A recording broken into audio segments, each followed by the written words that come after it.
नमस्कार मंडळी, नवीन एका इंटरेस्टिंग व्हिडिओमध्ये सर्वांचं मनापासून स्वागत आहे। मित्रांनो, तुम्हाला जर समजा जॉब कार्ड काढायचं असेल आणि तुम्ही जर जॉब कार्ड काढण्यासंदर्भात व्हिडिओ शोधत असाल तर तुमच्यासाठी ही व्हिडिओ अतिशय महत्त्वाची असणार आहे। या व्हिडिओमध्ये आपण जॉब कार्ड कसं काढलं जातं, यासाठी कोणकोणते कागदपत्र लागतात, नेमकी वेबसाईट कोणती आहे, किती दिवसामध्ये जॉब कार्ड आपलं अप्रूव्ह होतं आणि जॉब कार्डचे नेमके थोडक्यात फायदे काय आहेत, याविषयी ए टू झेड माहिती आपण या व्हिडिओमध्ये जाणून घेणार आहोत। व्हिडिओला सुरुवात करण्यापूर्वी चॅनलवरती जर नवीन असाल तर कृपा करा चॅनलला सबस्क्राइब करा। अशाच महत्त्वपूर्ण अपडेट या चॅनलवरती येत असतात। चला तर मित्रांनो, व्हिडिओला सुरुवात करूया। तर मित्रांनो, यासाठी तुम्हाला गुगलवरती यायचं आहे। गुगलवरती टाईप करायचं आहे नरेगा NF। जे तुम्ही नरेगाची कोणतीही स्पेलिंग टाकली तरी ते डायरेक्ट पंचायत म्हणून इथे एक ऑप्शन येतो, एक टॅब येतो, यावरती आपल्याला क्लिक करायचं आहे। महात्मा गांधी नरेगा म्हणून एक ऑप्शन असतो, त्या ठिकाणी तुम्हाला क्लिक करायचं आहे। मी थोडंसं डेस्कटॉप सेटिंग करून घेतो म्हणजे तुम्हाला सगळ्या गोष्टी व्यवस्थित दिसतील। तर या ठिकाणी पंचायत म्हणून जो टॅब येतो टॅबवरती तुम्हाला क्लिक करायचं आहे। यावरती क्लिक केल्यानंतर तुम्ही डायरेक्ट दुसऱ्या पेजवरती रिडायरेक्ट होणार आहात आणि या ठिकाणी तुम्हाला 4 ऑप्शन दिसतील। यापैकी जनरेट रिपोर्ट म्हणून एक ऑप्शन दिसतोय, या जनरेट रिपोर्टवरती तुम्हाला क्लिक करायचं आहे आणि या जनरेट रिपोर्टवरती क्लिक केल्यानंतर पुन्हा तुमच्यासमोर संपूर्ण राज्यांची लिस्ट तुम्हाला या ठिकाणी दिसणार आहे। या ठिकाणी आपला जो महाराष्ट्र राज्य आहे, हा महाराष्ट्र राज्य मी या ठिकाणी सिलेक्ट करतोय। या ठिकाणी सिलेक्ट केल्यानंतर या ठिकाणी तुम्हाला रिपोर्ट म्हणून एक ऑप्शन दिसतोय समोर, त्यावरती तुम्हाला एक एक ठिकाणी सिलेक्शन करायचं। या ठिकाणी वर्ष तुम्हाला सिलेक्ट करायचं आहे 2025 आणि 26। यानंतर तुमचा डिस्ट्रिक्ट म्हणजे तुमचा जो जिल्हा आहे, हा जिल्हा तुम्हाला या ठिकाणी सिलेक्ट करायचा आहे। या ठिकाणी मी कोणताही एक जिल्हा या ठिकाणी सिलेक्ट करतोय। तुमचा जो जिल्हा असेल तो जिल्हा तुम्हाला सिलेक्ट करायचा आहे। या ठिकाणी ब्लॉक म्हणजे तुमचा तालुका तुम्हाला या ठिकाणी सिलेक्ट करायचा आहे। जो तुमचा तालुका असेल तो तुम्हाला या ठिकाणी सिलेक्ट करायचा आहे। खाली पंचायत म्हणून ऑप्शन दिसतो, तुमची जी पंचायत आहे ती पंचायत सिलेक्ट करायची। प्रोसीड बटनावरती क्लिक करायचं आहे। प्रोसीड बटनावर क्लिक केल्यानंतर तुम्ही डायरेक्ट दुसऱ्या पेजवरती रिडायरेक्ट होणार आणि या ठिकाणी अनेक ऑप्शन तुम्हाला दिसतील। त्यापैकी आपल्याला या ठिकाणी जॉब कार्ड रजिस्ट्रेशन R1 म्हणून एक आयकॉन किंवा टॅब दिसतोय। या ठिकाणी तिसरा option job card employment registration, यावरती आपल्याला क्लिक करायचं आहे। यावरती क्लिक केल्यानंतर तुमच्या ग्रामपंचायतीमधील जेवढेही लोकांचे जॉब कार्ड तयार झालेले आहेत त्यांचे जॉब कार्ड नंबर आणि त्यांची नावं आणि त्यांचं स्टेटस या ठिकाणी तुम्हाला दिसणार आहे।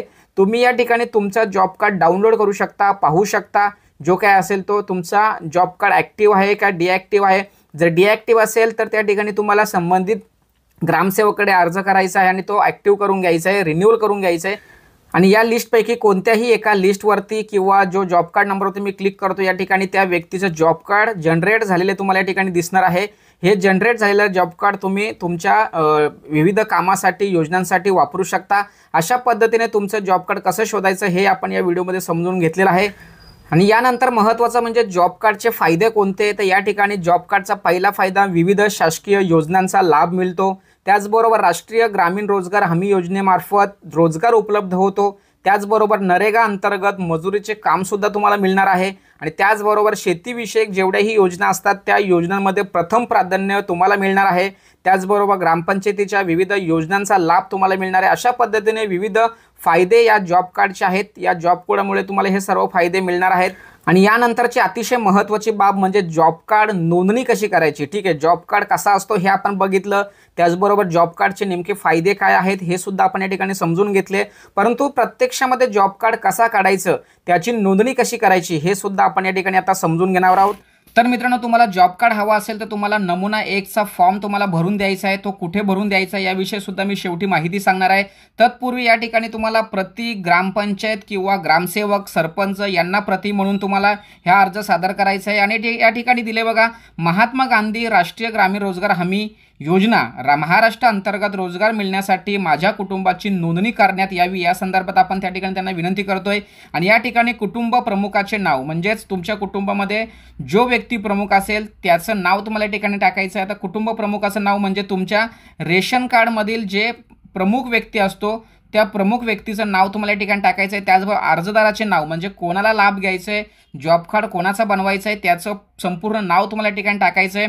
अर्जदाराचा पत्ता घर क्रमांक सहित तुम्हाला या ठिकाणी टाकायचा आहे, त्याचा मोबाईल क्रमांक या ठिकाणी टाकायचा आहे। त्याचबरोबर या ठिकाणी तुमची जात कोणती आहे ती जात तुम्हाला या ठिकाणी सिलेक्ट करायची आहे। त्याचबरोबर तुम्ही अल्पसंख्याक आहात का, तर होय किंवा नाही तुम्हाला करायचं आहे। अल्पभूधारक शेतकरी आहात का किंवा सीमांत शेतकरी आहात का, तर ते जे तुम्ही असाल त्या ठिकाणी तुम्हाला क्लिक करायचं आहे। त्याचबरोबर भूमुसाधार लाभार्थी होय किंवा नाही, इंदिरा आवास योजनेचे लाभार्थी तुम्ही लाभ घेतला आहे किंवा नाही, यस किंवा नो करायचं आहे, होय किंवा नाही करायचं आहे। आम आदमी विमा योजनाचे लाभार्थी तुम्ही आहात किंवा नाही, राष्ट्रीय स्वास्थ्य विमा योजनेचे लाभार्थी होय किंवा नाही असल्यास त्याचा क्रमांक तुम्हाला या ठिकाणी टाकायचा आहे। त्याचबरोबर तुमच्याकडे दारिद्र्य रेषेचा नंबर जर असेल तर तो नंबर तुम्हाला या ठिकाणी टाकायचा आहे। आणि 12वा मुद्दा या ठिकाणी अनुसूचित जमाती व इतर पारंपरिक वन विनाशी वन हक्क मान्यता अधिनियम 2006 अंतर्गत जमीन मिळाली आहे का, म्हणजेच जे वनपट्ट्यातील जी लोक असतात त्यांना महाराष्ट्र शासनाकडून राबणी करण्यासाठी किंवा शेती करण्यासाठी जागा दिलेली असते आणि त्या लोकांना या ठिकाणी वन हक्काच्या नियमानुसार जागा दिलेली असते, तर मिळाले असेल किंवा नाही, येस किंवा नो, होय किंवा नाही या ठिकाणी करायचं आहे। आणि या ठिकाणी तुमच्या कुटुंबाचा 4x6च्या साईजमध्ये तुम्हाला या ठिकाणी फोटो प्रिंट आउट काढायचे आणि तो फोटो या तुम्हाला ठिकाणी चिपकवायचा आहे। त्याचबरोबर या ठिकाणी 13वा मुद्दा अतिशय महत्त्वाचा आहे। या ठिकाणी अनुक्रमांक 1, 2, 3 असे अनुक्रमांका प्रौढ व्यक्तींची नावं म्हणजे काय, तर तुमचे 18 वर्ष पुढील जी लोक आहेत, जे सभासद आहेत, सदस्य आहेत कुटुंबातील, त्यांची नावं या ठिकाणी टाकायची आहेत। त्याचबरोबर त्याचं कुटुंब प्रमुखाशी नातं काय आहे, ती स्त्री आहे का पुरुष आहे, त्याचं वय किती आहे आणि तो अपंग वगैरे आहे का, या सगळ्या गोष्टी तुम्हाला या ठिकाणी व्यवस्थित भरून घ्यायचं आहे। ह्या सगळ्या गोष्टी भरून घेतल्यानंतर तुम्हाला या ठिकाणी नोंदणी अधिकाऱ्याची सही आणि शिक्का या ठिकाणी घ्यायचे, ग्रामसेवकचा सही आणि शिक्का या ठिकाणी घ्यायचे आणि अर्जदाराची सही आणि अंगठा। मी तुम्हाला म्हणालो होतो का फॉर्म कुठे जमा करायचा, तो तुमच्या स्थानिक ग्रामपंचायतीमध्ये हा फॉर्म तुम्हाला जमा करायचा आहे। जर ग्रामपंचायतीमध्ये जर ग्रामसेवक नसेल तर त्या ठिकाणी जो शिपाई असेल, सरपंच असेल, त्याच्याकडे सुद्धा तुम्ही हा फॉर्म देऊ शकता। आणि जो तुमचा जॉब कार्ड नंबर तयार होतो तर या पद्धतीने तुम्हाला जॉब कार्डचा नंबर या ठिकाणी जनरेट करून दिला जातो। अशा पद्धतीने जॉब कार्डची संपूर्ण माहिती, हा फॉर्म भरल्याशिवाय तुम्हाला जॉब कार्ड मिळणार नाही। त्यानंतर पुढची माहिती तुम्हाला या ठिकाणी भरायचं आहे, तुमचा आधार कार्ड नंबर टाकायचा आहे, त्याचबरोबर निवडणूक ओळख क्रमांक तुम्हाला टाकायचा आहे, बँकेचा पासबुक क्रमांक टाकायचा आहे आणि सही आणि अंगठा तुम्हाला या ठिकाणी द्यायचा आहे। ह्या सगळ्या गोष्टी व्यवस्थित तुम्हाला भरायचं आहे आणि भरल्यानंतर या ठिकाणी तुम्हाला अतिशय महत्त्वाची बाब म्हणजे कुटुंब नोंदणी अर्जाची पावती, म्हणजे तुम्हाला या ठिकाणी पोच घ्यायची आहे, ती पोच तुम्हाला या ठिकाणी मिळणार आहे। तर अर्जदाराचे नाव इथं असणार आहे, नोंदणी अर्ज मिळण्याची तारीख या ठिकाणी असणार आहे, त्याचबरोबर उपयुक्त तपशीलवार नोंदणी अर्ज प्राप्त झाल्याची पोच ही ग्रामसेवक तुम्हाला सही आणि त्याचा जो शिक्का असतो हा शिक्का मारून तुम्हाला ही पोच देणार आहे। ही पोच तुमच्याकडे व्यवस्थित ठेवायचं जेणेकरून आपल्याला त्याचा पाठपुरावा करता येतो। अशा पद्धतीने या महत्त्वपूर्ण फॉर्म तुम्हाला या ठिकाणी भरायचा आहे। हा फॉर्म जर व्यवस्थित भरला तरच तुम्हाला लाभ मिळणार आहे, अन्यथा लाभ मिळणार नाही। फॉर्म भरत असताना कोणती काळजी घेतली पाहिजे याविषयी सुद्धा या ठिकाणी सविस्तर माहिती दिलेली आहे। ही माहिती आपण या ठिकाणी समजून घेऊया, किंवा जॉब कार्ड कशा पद्धतीने मिळू शकतो त्याचे नियम आणि अटी सुद्धा या ठिकाणी दिलेले आहेत। या ठिकाणी मजूर कुटुंबाने नोंदणीसाठी ग्रामसेवकाकडे अर्ज करायचा, जो मी तुम्हाला आता अर्ज सांगितला हा अर्ज ग्रामसेवकाकडे तुम्हाला सादर करायचा आहे। ग्रामसेवक अनुपस्थित असल्यास किंवा ग्रामसेवकाकडे ग्रामपंचायतीचा अर्ज देणे शक्य नसल्यास गट विकास अधिकारी, जे तुमचे पंचायत समितीच्या ठिकाणी जे गट विकास अधिकारी असतात त्यांच्याकडे हा फॉर्म तुम्हाला द्यायचा आहे। त्याचबरोबर छापील अर्ज उपलब्ध नसल्यास कोरा कागदावर नमुना 1 असं लिहून फॉर्मवरती जेवढी माहिती असते ती सर्व माहिती त्या कागदावर लिहायची आणि तो फॉर्म सुद्धा तुम्ही त्या ठिकाणी जमा करू शकता, सादर करू शकता। स्थानिक रहिवासी असल्याचा वय 18 वर्ष पूर्ण असले पाहिजे।